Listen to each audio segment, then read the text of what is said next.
Olá, pessoal, sejam todos bem-vindos ao nosso 7º episódio do podcast de Médico para Paciente. Passa rápido, hein? Passa pra caramba. Nossa Senhora. E, primeiramente, já peço para você curtir, compartilhar, seguir a gente nas redes sociais, @de médico para paciente, que a gente está trazendo cada vez mais informação e, principalmente, de maneira simples, de maneira clara. Uma temática comigo hoje, claro, meu amigo Daniel sempre aqui presente e abrilhantando e trazendo aqui opiniões e propostas. Me diz aí, Daniel, como é que tá as coisas? Fala, Luiz. É uma temática muito importante. Hoje a gente vai falar sobre saúde mental. E eu já quero deixar que o Brasil é o país que mais tem pessoas ansiosas, a ansiedade como doença. Existem cerca de 18,6 milhões de brasileiros que sofrem de ansiedade de maneira patológica, de maneira como doença. E a gente vai falar um pouquinho sobre saúde mental. Tá bem na moda, muita gente falando, a gente consegue ter vários vídeos. É importante você ter uma noção, tá? Entender o que é saúde mental. A gente vai poder discutir hoje. A gente trouxe um convidado super especial para falar sobre o tema. E saúde mental, só por definição, a OMS fala que saúde mental é um ser que consegue exercer as suas atividades rotineiras do cotidiano de uma maneira que não interfira nas suas relações. Então, por exemplo, ele não fica estressado, ele não fica triste, ele consegue exercer de uma maneira que ele não tenha nenhum embotamento, que ele não precisa necessitar de ajuda de outro indivíduo. O que significa? Que você consegue trabalhar, ir para casa, fazer suas atividades normalmente, sem precisar de ajuda de outra pessoa para que você precise... Caraca, velho, não estou conseguindo falar sobre enfim. Um ponto, eu acho que talvez que deixa mais claro, também peguei essa definição quando eu estava dando uma estudada nisso, ele fala algo interessante. Ao longo da nossa vida, a gente vai ter aqui Luciano, psicólogo, vai falar com maior propriedade do que eu, mas ao longo da nossa vida é uma montanha-russa. A gente passa por tristeza, a gente passa por alegria, a gente tem perdas, a gente tem ganhos. A saúde mental é quando eu consigo perpassar por tudo isso sem precisar de medicação ou de acompanhamento psicológico, psiquiátrico. E sim, nossa população, a população brasileira é sim muito doente do ponto de vista psicológico e psiquiátrico, por diversas causas que a gente vai trazer aqui. Então, aproveitando que passou agora recentemente o Setembro Amarelo e estamos aí nos tempos finais da pandemia, a gente sabe que a pandemia foi um fator que deixou escancarado pra gente ao longo do processo da pandemia, as doenças psiquiátricas, seja ansiedade, seja depressão, medo. E eu queria que tu trouxesse pra gente, Luciano, primeiro te boa noite por estar aqui presente e ter aceitado o convite. Eu queria que tu trouxesse pra gente o porquê. Por que esse isolamento fez com que escancarasse as nossas vulnerabilidades emocionais? Boa noite, Daniel. Boa noite, Luiz. Veja só, é muito interessante essa questão que aconteceu no processo pandêmico, porque, pelo menos no século passado, não há lembrança de um momento em que as pessoas tivessem ficado forçadamente isoladas do convívio social.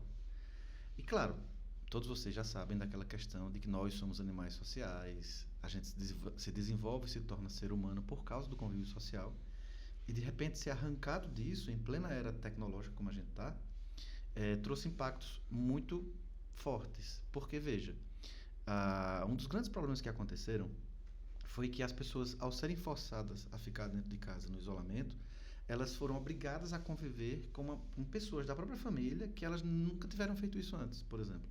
Então, tudo bem, eu sou casado há 20 anos, tenho um filho de 15 anos, uma hipótese, eu não sou casado. Mas uma coisa é eu ter o meu trabalho, o filho está na escola o dia inteiro, a esposa está trabalhando, e de repente eu ser forçado a ficar nessa convivência todo esse tempo. Então, sutilidades que já acontecem conosco foram sendo colocadas à prova nesse momento. Então, às vezes o filho irrita um pouco, você sai de perto, vai fazer a sua atividade, ou sai de casa, ou vai para o trabalho. Mas o filho que irritou um pouco, ele vai ficar lá com você 24 horas, você não pode sair mais de perto dele, entendeu? Então, isso foi aflorando características que a gente já tinha ou que foram aparecendo durante o processo pandêmico, né? Todos nós temos alguns níveis de ansiedade, mas elas foram sendo hiperlativizadas durante esse processo de ficar em casa trancado. Em que momento esses níveis de ansiedade que todos nós podemos ter se tornam uma doença? Em que momento eu tenho que procurar o especialista, o psicólogo, o psiquiatra? Em que momento eu tenho que me preocupar com a minha saúde mental? Vocês dois fizeram uma fala inicial muito assertiva. O Daniel falou algo muito interessante, você também, que é Na nossa vida, nós temos altos e baixos constantemente. Inclusive porque nós não temos a capacidade de impedir que uma emoção apareça. Por exemplo, raiva. Você não consegue impedir que ela apareça. Até porque você não sabe exatamente o que é que vai te causar raiva, né? Mas a gente consegue administrar quando ela aparece, lidar com o sentimento. Então, nesse contexto de ansiedade, a ansiedade ela é um mecanismo natural, né? Porque ela nos prepara para um evento que pode acontecer dali a alguns instantes. Então, ela deixa você alerta. Se é uma coisa daqui a 10 minutos, nossa, a adrenalina subiu, como é que eu me preparo para isso? É uma coisa daqui a um mês, nossa, eu preciso preparar tais e tais etapas. Então, ela é um mecanismo que nos ajuda para planejar isso. Só que, como você disse, ela se torna patológica quando ela começa a impedir de maneira significativa o meu planejamento e até a minha execução. Então, a pessoa ela é sequestrada emocionalmente, ela não consegue realizar as tarefas de maneira adequada. Então, ou ela adianta demais, ela cria cenários que não vão acontecer, entendeu? Ou ela trava, não consegue fazer absolutamente nada. Então, ambas, obviamente, os extremos, eles são prejudiciais na saúde, né? Obviamente que aqui nesse episódio a gente não quer que você se autodiagnostique que é ansioso, que está deprimido. A gente só quer falar um pouquinho sobre o tema, como que você pode lidar com os momentos de ansiedade, né? Que a gente tem a mania de ficar assistindo as coisas e se diagnosticando e tudo. Não é esse o intuito do episódio. Eu queria pegar um pouco a fala do Luciano, que essa questão da ansiedade é comum, tá? É comum a gente sentir ansiedade por determinar... por alguma tarefa que você vai fazer, tá? A gente tem alguns medos. Na ansiedade nada mais é do que você ter um medo, né? Você só não pode deixar que ele te paralise. E às vezes isso pode acontecer. E se acontecer, também tudo bem, tá? Você vai passar por aquilo, tudo. Existem momentos na nossa vida que a gente vai ficar mais triste, uma perda de alguém, uma perda de um trabalho, ou às vezes você vai ficar ansioso receoso por alguma coisa que possa acontecer no seu trabalho. Vai acontecer, isso acontece. Depois que passa, você volta ao normal. Então, aquela descarga de adrenalina, de uma série de hormônios, vai voltar ao normal e você tende a conseguir viver normalmente. O que não pode acontecer é você ficar preso naquele sentimento de medo, no qual vai aumentando uma série de hormônios, vai prejudicando o seu cérebro, vai prejudicando o coração, sobrecarregando frequência cardíaca, vai deixando o estômago com mais produção de ácido, pode produzir mais hormônios, gerando diarreia, gerando constipação. Então, o seu organismo sente. Tá? Tremores. É importante você entender que isso vai passar, né? Você só não pode ficar preso nesse sentimento. Exato. A ansiedade é extremamente comum. Então, sintomas aí que já são bem conhecidos: boca seca, tremor, pele fria, mão gelada, sensação de sufocamento, sensação de morte, desde ansiedade generalizada até transtorno de pânico e outros, eles estão dentro dessa síndrome ansiosa, né? Esse pacote de sinais e sintomas que faz com que a gente pense nesse quadro de ansiedade. Só que existe sim, não só o tratamento terapêutico psicológico, o tratamento medicamentoso, mas antes disso, a gente pode evitar e também tratar de maneira não medicamentosa por meio de atividade física, bom relacionamento interpessoal com familiares, entes queridos e amigos, você ter um hobby, você ter atividades no trabalho, você ter suporte para quem conversar. E aí eu puxo a ideia da terapia. A gente sabe o quão importante é terapia. Quem é que já fez terapia? Gente, todo mundo deveria fazer terapia. Existem aqui, eu sempre falo com colegas e amigos e pacientes, quando percebo a necessidade, o terapeuta é algo que é modificador na vida da pessoa, em que você começa a perceber e se auto-perceber algumas coisas que você fazia que se auto-sabotava. Eu queria vir aqui de Luciano, de que maneira, nesses diversos processos, né, a gente sabe que a formação do psicólogo é extremamente ampla, e existem linhas de cuidados, de processos aí terapêuticos psicológicos que são implementados pelos profissionais junto aos pacientes. Mas de que maneira, de uma maneira geral, a terapia, que é tão... Hoje muita gente faz terapia e é super bom. De que maneira as terapias são um alvo para auxílio, um plus nesse acompanhamento, nesse tratamento nos pacientes que têm essas queixas psicológicas? Tem uma coisa que vocês falaram que é muito interessante, que é conhecer determinados mecanismos. Implicitamente você falou algo agora há pouco que me lembrou isso. Eu preciso me conhecer para eu, inclusive, saber que situação pode ser desencadeadora de um processo ansioso, né? Então, geralmente, o senso comum diz que a gente procura a terapia ou até o cuidado médico quando a gente já está com sintoma, ou seja, já está doente. Quando a gente sabe que o ganho é muito maior quando há a medicina preventiva e quando há, no caso da psicologia, a busca por uma terapia que também pode ser preventiva. Eu costumo dizer muito, principalmente para os mais jovens, né, que vão ao consultório, olha, não necessariamente você veio até aqui ao consultório porque você tem uma patologia. Muitas vezes é uma questão de autoconhecimento.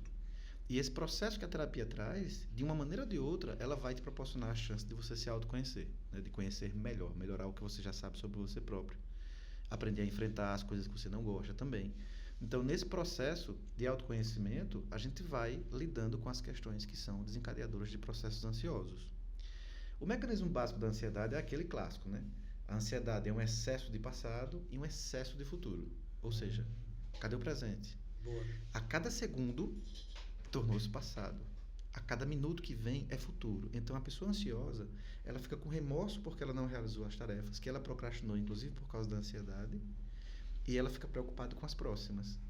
E quem está falando isso é uma pessoa que ainda hoje faz tratamento medicamentoso para conter ansiedade, picos ansiosos. Hoje está muito mais simples, muito mais fácil de lidar. E foi uma virada de chave muito grande na minha vida. Eu gosto muito de falar lá na faculdade, para os meus alunos de medicina, de que eu ainda faço terapia, de que eu ainda faço tratamento psiquiátrico para o controle da ansiedade, para desmistificar isso, né? Porque acha-se que ela é limitante, como outras patologias, que vai impedir você de ser produtivo. Então, nesse caso específico, a terapia vai te proporcionar essa possibilidade de você se autoconhecer. E aí, praticamente todas as abordagens, né? A gente tem as clássicas, psicanálise, a abordagem centrada no paciente, a terapia cognitivo-comportamental, que hoje em dia tem sido bastante indicada, inclusive pelos médicos, porque ela tem uma resposta muito interessante para determinadas características, né? Ela meio que te dá a possibilidade de você se autogerenciar emocionalmente. Porque nem sempre você vai ter o terapeuta ali no bolso, né? Para dizer, me ajuda, eu vou me descontrolar. Então, é uma abordagem muito interessante hoje em dia. Então, eu diria que esse processo de autoconhecimento, para principalmente a ansiedade, ele é indispensável. Porque antes do evento acontecer, eu já vou desengatilhando aqui as possibilidades, entendeu? Cuidando aqui das coisas que eu posso deixar mais ou menos sob controle. É importante salientar que existe um estudo na USP que ele fala que a gente tem que ficar em alerta quando o nosso humor está deprimido ou quando você tem um embotamento, que significa que você não consegue ter prazer naquilo que você tinha prazer antes. Então, por exemplo, o cara gostava muito de jogar bola, gostava de ir ao cinema e agora você não tem mais prazer. E isso acontece a maior parte do dia e por 2 semanas. Pô, uma coisa é acontecer um momento, né? Aquele negócio, aquela prova, aquela apresentação, um momento de uma perda. Agora, passar 2 semanas, tem alguma coisa errada, aí necessariamente não é mais a prevenção, né, Luciana? Aí você precisa procurar um profissional, um psicólogo, um psiquiatra, para começar um tratamento, porque já começou a ficar patológico. O que acontece é que muitas vezes, e eu acho que agora é uma função do nosso episódio de hoje, é que às vezes você está passando por um momento, as pessoas ficam na negação, tá? Ela sente que tem algo errado, é normal, acontece, né? E muitas vezes não tem nada de mais pedir ajuda de um psicólogo, de um psiquiatra, que ainda existe esse preconceito, e fica em casa, fica protelando, não conta pra ninguém, tudo. E quanto mais tempo você fica nesse sofrimento, mais difícil você fazer o tratamento depois, porque você fica estimulando os receptores, produzindo mais hormônios e tudo. Aí acaba que você vai desenvolver uma possível gastrite, pode desenvolver síndrome do intestino irritável, vai gerando uma série de doenças, porque o seu organismo vai sentir, porque você está numa negação. Além de você estar com um problema da ansiedade, que é uma doença, né? Você está negando ela, né? Por um preconceito, por algo que a gente ainda não sabe, às vezes. Até mesmo, às vezes, o paciente sabe que tem, mas fica protelando. Às vezes ele já chega, já sabendo, doutora, é porque eu sou muito nervoso e tal, eu sei que preciso procurar um psicólogo, mas aí ele já está lá com todos os sintomas de síndrome do intestino irritável, ele já está me falando que ele está com síndrome do intestino irritável, mas não procurou ajuda. E aí, às vezes, são anos sofrendo, né? Isso é importante porque também trazendo para a área da dor crônica, também trazendo para a epilepsia, o equilíbrio emocional faz toda a diferença no acompanhamento desse pacientes. Pacientes que têm, a gente sabe que a maquinaria da dor está intimamente relacionada com a maquinaria das emoções.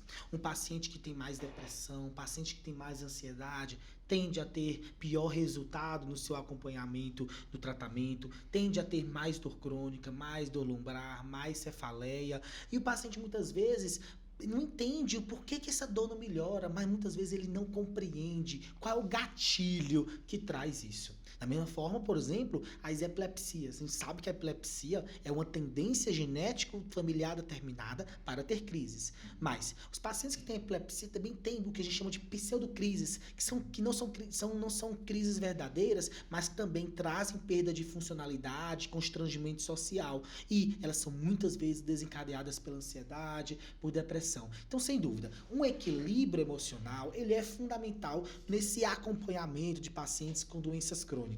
Então, eu te trago um questionamento. De que maneira o adolescente, o adulto jovem, ele pode procurar prevenir ou mesmo alcançar esse equilíbrio emocional? A gente sabe, como a gente já falou, que ao longo da vida a gente vai perpassando por diversas situações. A gente não tem como evitar as situações. A gente não tem como evitar, muitas vezes, aqueles sentimentos que adentram o nosso peito, mas a gente tem como orquestrar de que maneira lidar com esses sentimentos. É mais ou menos isso? Veja só, tem um mecanismo aí que é muito interessante que você falou, que é assim. A gente costuma dizer que essa nova geração, ela se estressa mais, ela tem mais ansiedade, ela tem mais... né? E aí vem uma série de listas psicopatológicas. Até certo ponto, isso é fato.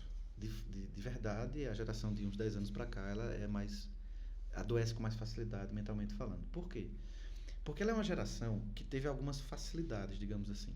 E essas facilidades, elas impediram que essas pessoas adquirissem ferramentas de enfrentamento das situações sozinhas. Por exemplo, eu sou de uma época, claramente eu sou o mais velho da mesa, mas eu sou de uma época em que a gente precisava decorar números de telefone. A gente precisava decorar senha de banco, a gente precisava decorar endereço, porque a gente não tinha celular, não tinha mesmo. Então, isso fazia com que eu me preparasse, mentalmente inclusive, para enfrentar crises com mais força, digamos assim. A tecnologia chegou, e como foi tudo muito rápido, foi pulando muito rápido o avanço, a gente não foi fazendo, na minha opinião, uma transição adequada. Então, você tem hoje uma geração de 20 anos, 15 anos de idade, que ela é absolutamente dependente do celular. Ela não consegue decorar números. Mesmo os de casa, de emergência, eles não sabem. Eu achei curioso, eu tenho um primo mais ou menos de 18 anos, 17, que recentemente ele esqueceu o endereço de casa, ele não sabia o endereço da casa dele, e ele mora lá desde que ele nasceu. Ele esqueceu o nome da rua e o número da casa, porque o celular dele estava desligado. Então ele não sabia dizer ao táxi, eu quero ir para tal endereço, entendeu? Então isso é muito sintomático. Aí pegando isso que o Luiz falou, como é que eu posso então tentar hoje driblar um pouco, e o que é que o jovem pode fazer para tentar lidar com isso? Eu acho que, principalmente os pais, precisam, através do exemplo, se preparar junto com esse adolescente, entendeu? Porque às vezes os pais exigem determinadas posturas dos jovens que eles não são mais capazes de fazer. Porque eles também estão viciados ou acomodados na tecnologia, entendeu? Ou muitas vezes você escuta o pai dizer que, não, eu estou trazendo você para psicólogo, mas eu não preciso disso não, tá? Quem precisa aqui é você, tá? É quase aquela coisa, Luiz, que o pai faz na melhor das intenções, ninguém faz isso por maldade, de mandar o filho falar baixo gritando, fale baixo, e grita. A criança e o adolescente às vezes fica com um choque aí, né? Um paradigma na informação, entende? Então, você tem um pai nervoso, estressado, ansioso, que pede calma para o filho, não vai colar isso, porque as crianças e adolescentes aprendem mais pelo exemplo. Então, se eu quero que meu adolescente seja mais capaz, eu preciso também trabalhar um pouco essa capacidade em mim mesmo, entendeu? Então, acho que um dos fatores é esse. Não dá para deixar o adolescente só responsável, única e exclusivamente por esse desenvolvimento. Legal. Já quem nunca recebeu um fique silêncio gritado, né? Isso aí foi muito interessante. Outra coisa, eu estava, antes de vir para cá, eu estava vendo alguns vídeos, lendo um pouquinho, e o próprio Rossandro fala em um dos vídeos dele essa questão de o que a gente pode fazer para se tornar menos ansioso. E ele fala que uma sugestão dele é diminuir a quantidade de grupos que a gente tem no WhatsApp, que a gente fica muito ligado às vezes. E aí a minha esposa estava assistindo junto comigo, ela ficou me encarando lá. Porque assim, muitas vezes a gente nós como médicos, psicólogos, às vezes é o tempo inteiro o pessoal querendo tirar dúvida. É legal tudo, mas o WhatsApp fica toda hora tocando. Aí falou, tem grupos e grupos, aí tem grupo da família e tal. É interessante a gente ver o que fica toda hora nos... Às vezes isso é um gatilho para ansiedade também, né? Me fez uma hora pensar um pouquinho. Nossa, será que isso está me gerando ansiedade? Às vezes aquele tanto de gente querendo tirar perguntas, às vezes tem um grupo ali, outra pessoa querendo falar. Porque tem hora que você passa o dedo assim de tanta gente querendo uma resposta sua. E isso gera ansiedade. Pô, vou ter que responder todo mundo assim, todo esse pessoal. Às vezes a gente precisa, em um determinado momento do dia, né, para a gente relaxar para nós mesmos. Acho que isso ajuda a desligar e a diminuir a ansiedade. Né? Esse vídeo que o Rossandro fala, achei bastante interessante, que é uma forma da gente diminuir a ansiedade que a gente tem no dia a dia, que é algo que todo mundo tem um monte de grupo, um monte de gente falando. Às vezes tem um grupo que você gosta bastante, mas que tem lá 100, 150. Até você ler tudo aquilo, tem gente que não consegue passar o dedo. Eu, quando tem muita gente conversou lá e eu perdi, eu passo o dedo, não vou ler tudo aquilo. Mas tem pessoas que não conseguem. Então, achei uma dica interessante. O que você faz para diminuir sua ansiedade? Atividade física. Eu acho que uma das coisas fundamentais para a gente diminuir a ansiedade é a atividade física. Veja, eu perdi 12 quilos, viu? Fazendo atividade física. Isso é importante. Atividade física, 12 quilos. Gente, quando eu pensei em 12 quilos... Agora vai ter todo mundo pedindo o que você está fazendo, sua dieta. 12 agora quilos. Pronto. A atividade física aeróbica, musculação, tudo isso facilita, porque lembrar que a atividade física libera serotonina, noradrenalina, dopamina, que estão deficitárias, são substâncias neurotransmissoras que são fundamentais para essas conexões cerebrais, estão deficitários durante esse processo de adoecimento, de ansiedade, depressão. Então, até mesmo para você enfrentar, não tenho ansiedade, mas para eu enfrentar esse processo, essa situação que me traz ansiedade, essa situação que me traz num momento mais triste, a atividade física é fundamental. Outro ponto interessante que eu utilizo, fazer coisas que eu gosto. Poxa, ir ao cinema, sair com amigos, ler um bom livro, estudar, são coisas que enchem o seu peito de felicidade, aumentam os níveis de serotonina, trazem prazer, e isso também é fundamental nesse combate diário da ansiedade, porque realmente a nossa população é extremamente ansiosa. Quando a gente fala em adultos jovens, a gente quer o quê? Resultado, a gente quer produtividade. Aí eu trago uma palavra aqui que é importante, produtividade. De que maneira a busca incessante por produtividade é sim um fator de gatilho para desencadear doenças psicológicas. Semana passada eu estava numa aula lá no curso, para o 8º período. É o pessoal que vai entrar no internato, né? Então imagina, vocês passaram por isso, o terror que vem junto com eles nesse momento. Aquela sensação de que não sabe de nada, porque a própria ansiedade te coloca muitas vezes perigos que não existem ainda. Então qual é o cenário que eles pintam? Eu não sei de nada. Então, se acontecer tal caso, logo no semestre que vem, quando eu estiver no internato, eu não vou saber manejar. E por mais que você diga para eles, não é assim, o conhecimento está como se fosse uma biblioteca, você só vai lançar a mão quando for necessário. Mas, sabe, a velocidade, a liquidez, Sim.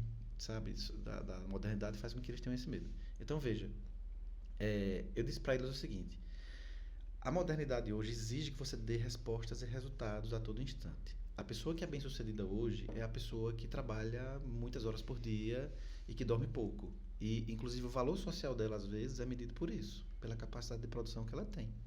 Eu fico super feliz, Luiz, quando você fala que gosta de fazer essas atividades e que tem cuidado de não se estressar com a quantidade de coisas que você faz, que eu acho que é, assim, sabe, exorbitante. Mas é muito bacana ouvir que você faz isso, porque, veja, gente, sentar para não fazer nada não é que é importante, é indispensável. É nesse momento em que o cérebro dá uma diminuída. O próprio organismo, fisiologicamente falando, ele que tende à homeostase, mas se não vier ele vai cobrar isso, ele vai querer equilíbrio naquele momento.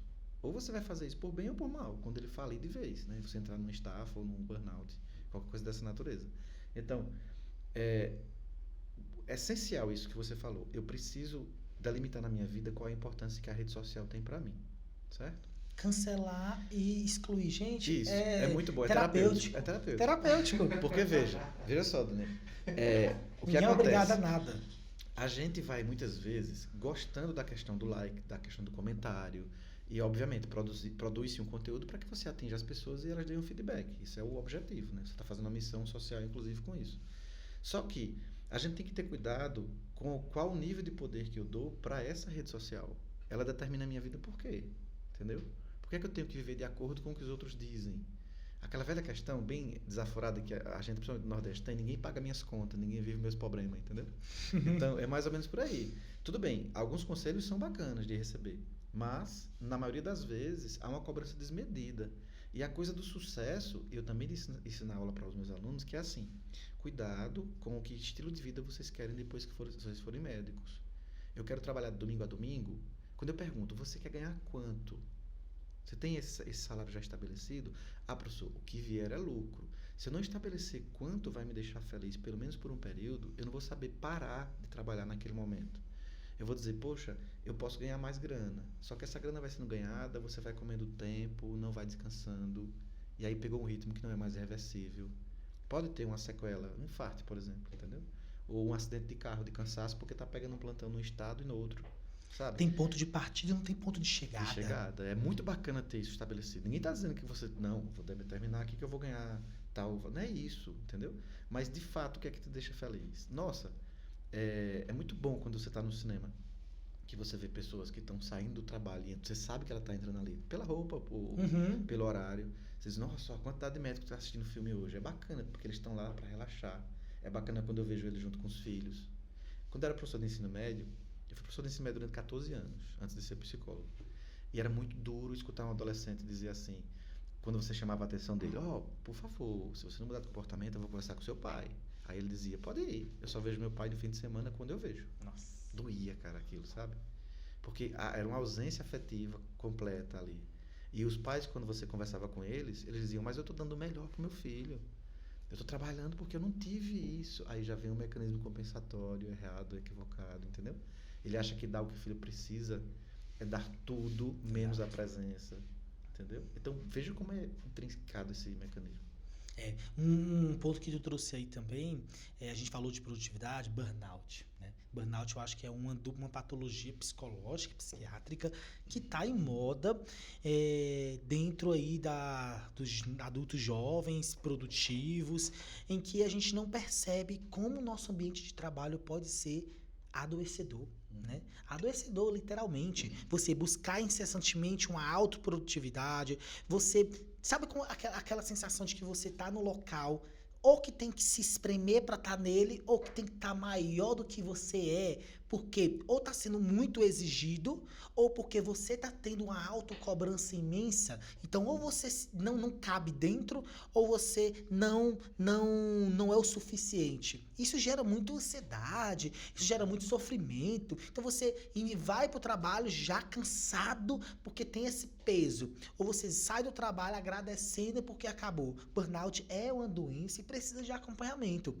E quando a gente fala no que pode melhorar o burnout, além do acompanhamento psicológico, psiquiátrico, sim, essas atividades extralaborais são fundamentais. Porque as pessoas acham, tem muito paciente que diz assim: ai, doutor, o seu trabalho é tanto, não sei o quê. Não, mas é fundamental para mim, meu domingo, minha sexta-noite, meu domingo o dia todo, não trabalho. E foi tão transformador para mim quando eu coloquei isso, de que esse é o momento que eu não trabalho, é o momento que eu tenho que parar, é o momento que eu tenho que relaxar, fazer aquilo que não seja produtivo, é o momento não produtivo. Sabe aquele momento que você não vai responder e-mail, não vai fazer leitura para conhecimento científico, você vai apenas assistir um filme, sair para almoçar, viver. Exatamente. Isso é muito importante. Essa questão de burnout, muitas vezes, eu acredito que é uma falta de limite que a gente não coloca. Foi exatamente o que o Luciano falou. A gente fica se submetendo a um excesso de trabalho, muitas vezes querendo algo que você não precisa, sabe? Às vezes a rede social tá isso, às vezes você quer algo que aquela outra pessoa Que é tem, do outro. por causa daquela foto e tal, que é naquele local que ela tava, mas às vezes nem sabe se ela tava feliz lá. Exato. Aí você trabalha mais, faz de tudo para estar lá, às vezes quando chega lá não era aquilo que realmente você queria, ou então você queria aquele emprego daquela outra pessoa, mas você não sabe o tanto que ela já ralou e tudo, né? É importante a gente entender a nossa situação, né? Para entender os nossos limites e quais são os... Eu acho que é de degrau em degrau. Muitas vezes a gente quer as coisas muito rápido, para ontem. Isso faz parte da nossa geração, né? Isso. E aí acaba que a gente nos sobrecarrega querendo algo muito rápido. E aí a gente corre um risco grande de ter burnout por causa disso. Porque a gente tenta sobrecarregar, a gente quer algo para ontem, e aí a velocidade não vai colaborar para a sua saúde mental. Você vai se estressar, às vezes vai se frustrar, porque não é assim que funciona, né? A pessoa chega numa estabilidade, numa posição, numa empresa, ela teve uma vida ali. Aí às vezes o cara começou para ontem, ele já quer chegar lá. Você não está preparado, aí começa a fazer um monte de curso em cima de curso. Mas eu fiz tudo isso e tal, e não sou reconhecido. Acho que não é Porque assim. a pessoa não tá sabendo nem o que quer, na verdade. Eu acho que na vida profissional e na vida pessoal, delinear propósito. Acho que isso é fundamental. Porque quando você delineia propósito, você sabe exatamente onde quer chegar, o que quer fazer. Na vida vão ter mudanças, vou ter que mudar, mas o meu propósito é aquele. O caminho pode mudar um pouco por algumas intempéries da vida, por algumas situações específicas suas, mas o propósito está muito claro. Então, quando a gente tem esse propósito delineado, algumas coisas se tornam mais fáceis de serem aceitas, mais fáceis de serem remanejadas. E eu acho que é isso. O equilíbrio emocional é eu conseguir manejar, eu conseguir me reorganizar rapidamente naquela situação. Então todo mundo tem hora que tá muito triste? Tem. Todo mundo tem hora que tá muito feliz? Poxa, tem. Toda vez a gente vai passar por altos e baixos. Mas quando você, faz terapia, quando você, tem a definição do que realmente você quer, aquele profundo, você não precisa ir até lá embaixo. Você consegue sair um pouco mais superficial antes mesmo de se tornar algo patológico. Isso, é verdade. Tem uma coisa interessante sobre o burnout e sobre isso que você está dizendo, que é as pessoas passam por alguns processos psicopatológicos, óbvio, isso acontece na medicina em qualquer área, mas a gente está falando de saúde mental, sem saber que o que ela está vivendo é um burnout, é um estresse, é uma estafa. Exemplos. É natural pela nossa própria atividade, inclusive nós estamos nas profissões que mais tem burnout, inclusive o burnout surgiu na área da saúde, né? Começou-se a se estudar com enfermeiros, depois percebeu-se que médicos também tinham, depois professores, depois viu que qualquer pessoa que trabalhasse com pessoas tinha, ou seja, né? Então, assim, é muito comum, colegas nossos da nossa própria área, que dizem assim, nossa, eu vou ter que trabalhar amanhã, aí ele começa a sofrer antes. Domingo à noite. Aí já entra um processo ansioso, porque ele não dorme direito, porque ele vai trabalhar no outro dia de manhã. Aí ele vai para o trabalho com essa sensação que você falou agora há pouco, de que ele tem que crescer muito para preencher, ou se cobra demais. Não tem ninguém olhando, mas ele tá ali cobrando. E aí ele começa a desenvolver um processo de burnout. Sabe? Sintomas físicos ao seu redor, tô com dor, mas o que foi? Não sei, só tô com dor. Ou apetite de mais ou de menos. Aí vem a questão dos extremos para tentar compensar, né? Então, aí entra inclusive aquela questão do autoconhecimento. Detalhe, a gente não está dizendo que o autoconhecimento só vem pela terapia. Não. Né? O autoconhecimento vem para qualquer pessoa que queira e possa, obviamente, parar um pouco e tentar se entender, tentar compreender seu papel no mundo, o que é que gosta, o que é que não gosta. Deixar claro para as pessoas também o que é que gosta e o que não gosta. A gente só está dizendo que a terapia ela é uma ferramenta muito importante para esse processo, né? Para a pessoa também não ficar dizendo, ai meu Deus, eu não posso fazer terapia, não estou lascado, né? Não é assim, né? Mas acontece que ajuda bastante. Então, assim, eu preciso meio que entender o que é que está acontecendo comigo para poder aprender a cuidar. Então, cara, você trabalha de sol a sol, e aí, quando é tuas férias? Não precisa disso, não. Às vezes o cara diz, inclusive, que férias ou admitir que está com problema é uma coisa pra gente fraca. Aí já vem a questão cultural em cima. Por isso que homens sofrem muito mais do que as mulheres, inclusive, em relação a esse aspecto. Porque camufla demais, esconde demais, sabe? Não libera sentimento. E aí, quando a coisa vem, ela vem como uma avalanche, né? Trazendo sintomas psíquicos e principalmente físicos. Hipertensão, aumento do risco cardiovascular, infarto, AVC. Então, aí é um conjunto aí de doenças e de comorbidades que vão sendo afloradas, e aí pega o homem que não procura geralmente assistência médica, não faz qualquer tipo de prevenção, e quando vai ver, a gente está diante de um paciente obeso, diabético, hipertenso, tabagista, às vezes usuário de drogas ilícitas, tentando aí remediar uma situação, um conflito emocional, uma pendência social colocada por ele, que poderia ser desmistificada no momento que conversa, no momento que se conhece, no momento que faz um acompanhamento psicológico. Isso é tão importante. Essa questão de fraqueza, tem até um vídeo no seu Instagram que você faz uma reflexão sobre fraqueza. E aí eu queria focar mais um pouquinho nesse assunto. Por que que a gente tem tanta dificuldade de expor nossas fraquezas? Nossa, você foi longe nesse vídeo. Lá no começo da Achei bio. interessante o vídeo. Bem, você falou que por que que a gente, especificamente a pergunta, por que que a gente Tem dificuldade tem de expor dificuldade nossas de expor as fraquezas. fraquezas, né? Veja, eu acho que primeiro é um princípio cultural, né? É assim, as mulheres, apesar de elas terem uma certa liberdade social para expor a fraqueza, quando elas o fazem, e se elas fizerem com uma certa frequência, a gente rotula, diz que ela está descompensada, é porque é mulher, é porque não sei o que lá. E quando o homem faz isso, ele é fraco. Ou seja, ninguém tem um pingo de paz, né, em relação a essa coisa de demonstrar fraqueza. E a fraqueza, se ela não for bem entendida pela própria pessoa, ela também, além de estigmatizar, ela limita você de pensar. Porque quando eu digo assim, nossa, eu não sou capaz de fazer tal coisa, é diferente de dizer, eu não estou sendo capaz nesse momento de fazer isso. Quando eu digo eu não sou capaz de fazer tal coisa, eu meio que determino, né? Eu digo, não sou capaz, eu desisto. E às vezes eu não sou capaz naquela hora. Então, socialmente, principalmente os homens, de novo, somos muito cobrados por essa questão da fraqueza. A gente tem também uma cobrança que passa pela questão da autoimagem, da autoestima, né? Quem tem baixa autoestima admite fraqueza demais, às vezes até que não tem, como mecanismo de defesa. Ela não quer nem tentar para não se frustrar, né? E tem outras pessoas que não conseguem lidar com a fraqueza porque elas foram tão cobradas. E aí onde entra um perigo, às vezes a gente cobra muito o adolescente e o jovem por desempenho. Olha, tirou abaixo de 8, você vai ficar de castigo. E isso é cruel, porque às vezes não é culpa do adolescente, às vezes a prova foi mal elaborada, às vezes ele estava indisposto naquele dia, às vezes ele, sabe, teve um ciclo normal de subida e descida da adolescente. E aí você rotula a criança quando ela não é capaz de atingir aquele objetivo, indiretamente você está dizendo que ela é fraca. Então, para ela mostrar força, ela vai às vezes para outro ponto. Então, ela começa a ser agressiva, a tentar desempenho em outra área, entendeu? Mas eu diria que é difícil da gente de admitir algumas fraquezas, porque é uma cobrança grande social e há uma maior ainda individual. A gente se autocobra muito, né? Então, é muito feio você dizer, gente, desculpa, eu vou chorar porque eu estou me sentindo triste aqui. Não, peraí, vai chorar escondido aqui na frente, não.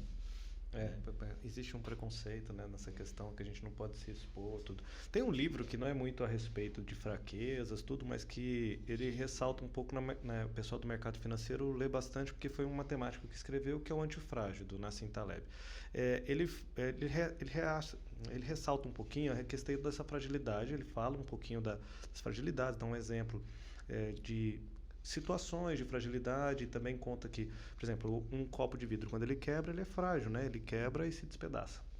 E não tem como ele voltar. E ele fala bastante dessa questão, que uma coisa ser frágil não significa que ela não serve para nada, né? Ele servia para um momento ali, só que aí ele fala de um mecanismo para a gente não se tornar frágil, né? Aí ele vai para o mundo financeiro e tudo no dia a dia, fala de um copo de plástico, mas também que ele não é tão frágil igual o de vidro, ele pode jogar. Mas se cair algo muito forte, o copo de frágil também vai ser destruído. Então, não necessariamente isso é diferente.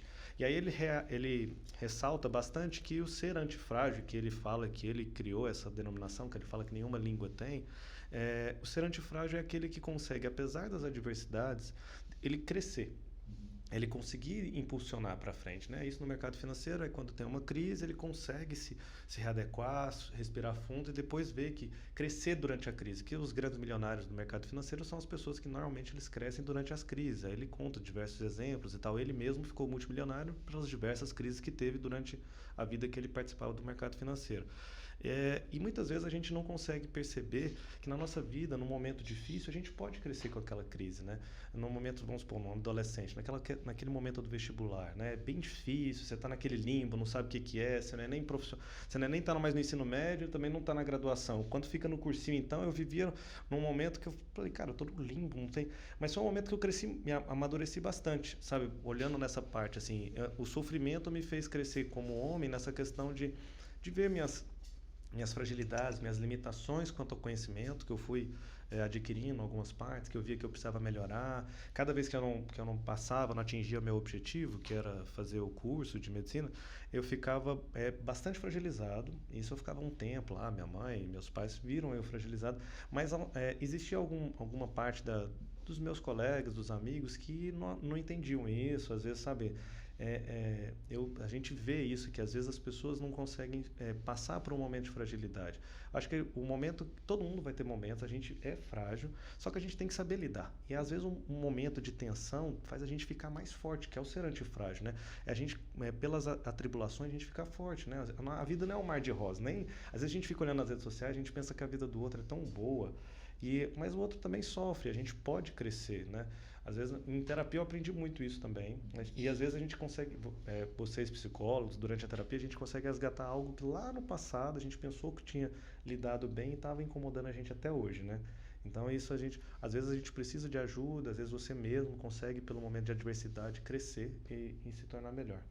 Com certeza, eu acho que o, o crescimento pessoal, eu acho que tentando trazer assim uma finalização da temática que a gente está trazendo, a saúde mental, a sanidade mental, o equilíbrio emocional, tudo está girando em torno do que a gente entende de expectativa conosco. Para isso a gente precisa ter o nosso autocuidado, a gente precisa nos conhecer.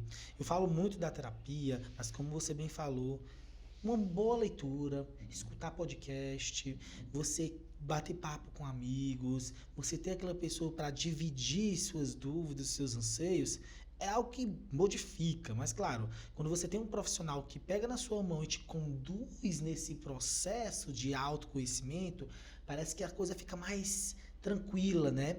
O caminho fica mais fácil, estratégias já testadas e feitas por profissionais ficam fazendo sentido. E nesse fazer sentido é que a coisa fica mais gostosa, fica mais interessante. Então por isso que o autoconhecimento ele muda, né? O autoconhecimento ele fortalece você, o autoconhecimento faz com que você tenha a capacidade de até mesmo bloquear alguns tipos de reações que você tem a determinada situação. Sentimentos de inveja, sentimentos de raiva, sentimentos de medo, eles podem ser sim bloqueados baseado no treinamento, baseado em terapia, baseado em autoconhecimento. Então, sem dúvida, isso é modificador e terapêutico. Para finalizar, eu queria que tu trouxesse pra gente. A gente falou então de uma sociedade atual, jovem, adolescente e crianças, adultos produtivos.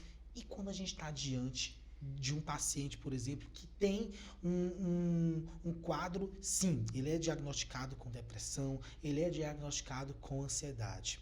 Dentro desse acompanhamento psicológico, muitos pacientes perguntam também, o tempo de acompanhamento, o tempo de necessidade de acompanhamento do profissional, ele é individualizado, ele tem uma estratégia, de que maneira é feito esse follow-up, esse acompanhamento dos pacientes que já têm algum diagnóstico psiquiátrico, por exemplo? Por mais que a gente tenha, às vezes, protocolos, gabaritos, né, aquela guidelines, etc., mas assim, é praticamente impossível você dizer quanto tempo um paciente precisa de determinado tratamento, né? Tem gente que consegue responder muito rápido, que traz respostas para você com poucas sessões feitas, que você fala, ué, esse cara estava me testando aqui, ou ele estava com tudo isso escondido. E tem gente que demora muito tempo. Tem uma coisa muito interessante que alguns pacientes trazem ao consultório, que é assim, nossa, eu estou repetindo o que eu falei semana passada, né? Eita, eu estou falando de novo, né? E por mais que você diga, olha, é muito importante que você fale o que você quiser falar. Repetir tem um processo terapêutico aí. Porque às vezes você está repetindo uma história e ela estava ali no campo da defesa, você estava negando, escondendo, aí você escapa um pouquinho. Aí às vezes o terapeuta, às vezes não, ele sempre tem que ser receptivo, sempre tem que ter a aceitação incondicional dele do que o paciente está dizendo, né? Então, ele viu que é um ambiente seguro, então ele vai testando mais vezes, então ele vai trazendo mais elementos, aí ele vai vendo que aquilo ali pode ser trazido, não é nenhuma monstruosidade. E aí, com o passar do tempo, ele vai respondendo.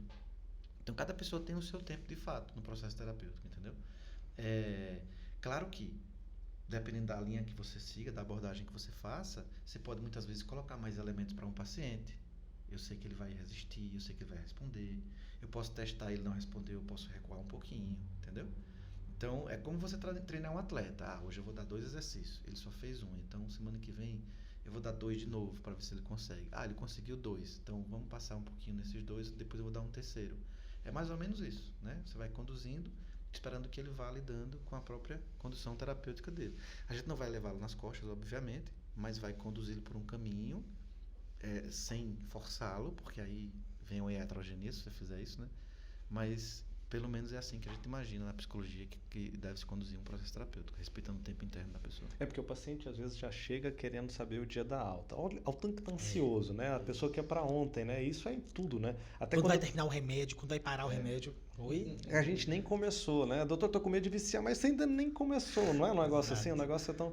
Às vezes, na terapia tem muita gente, não quero viver indo no psicólogo, mas nunca nem foi, né? Não sabe, Não sabe né? como é o processo. E aí não quer nem fazer a primeira porque ela não quer viver indo. Então isso acontece muito. Eu já escutei Exatamente. demais isso. E um ponto que, quando a gente fala, nossa, eu tenho que ir pro psicólogo, às vezes as pessoas encaram isso como sendo o problema, né?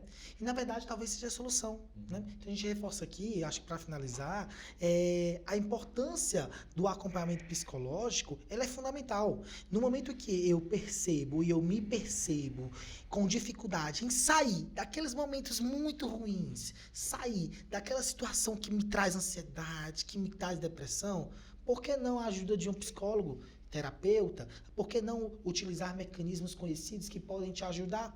Acho que isso é interessante. A gente trouxe aqui temáticas que a gente sabe que o equilíbrio emocional está associado e como esse equilíbrio emocional desencadeia e descompensa quadros sistêmicos, orgânicos. Daí sim, acompanhamento psicológico e todas aquelas situações que melhoram a liberação de serotonina, noradrenalina, fazer coisas que você gosta são fundamentais. Eu queria agradecer a presença. Foi ótimo. Quando a gente combinou, a gente tem que falar sobre setembro, eu falei, rapaz, a gente tem que trazer um psicólogo, porque para mim é um dos profissionais assim que modificam a vida de pessoas. Modifica completamente o tratamento. Exato, exato. E quando o paciente percebe isso, ele é outra pessoa diante de outros colegas, diante de outras profissões, diante de outros problemas.